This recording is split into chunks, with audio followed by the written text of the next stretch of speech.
तर माझ्या भरती करणाऱ्या सर्व भावांना जय श्रीराम आणि जय हिंद.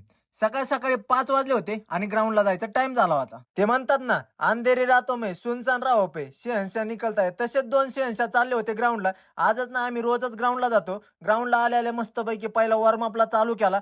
पहिले हमने वार्म अप में ग्राउंड के 4-5 चक्कर लेके इधर आके हाथ को घुमाना चालू किया और उसके बाद झापुक झुपिक करके हाथ को इधर उधर घुमाया, हवा के मापिक और नीचे बॉडी करके बॉडी को पूरा प्रेस कर दिया. तोपर्यंत इकडे आपल्या भावांचा वर्कआउट झाला होता चालू. आपण पण लगेच मग आपल्या टीमला जॉईन केलं आणि वर्कआउटला चालू केलं. पूर्ण 30 मिनिटं इंडोरन्स रन केल्याच्या नंतर इकडे स्कापचा वर्कआउट करायला आलो होतो. कापचा वर्कआउट झाल्यावर इधर जरा आपण बॉडी के नट ढिल्ले किया, कारण आपला अजून वर्कआउट राहिला होता.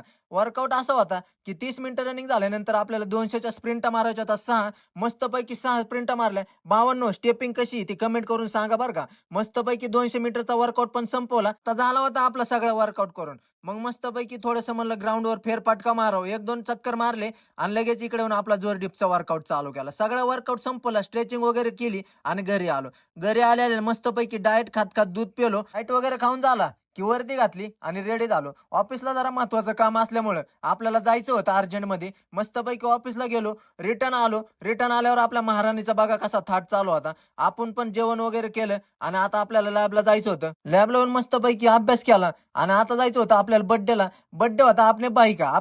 बर्थडे मतलब जाना ही पडतंय. मस्तपैकी भाऊसाठी केक वगैरे घेऊन गेलो आणि भाऊचा बर्थडे असं म्हणलं रोडवर बिडवर नको करायला. पार तिकडे आईचानात घेऊन गेलो आणि भाऊचा बर्थडे साजरी केला. Happy birthday to you, happy birthday to you.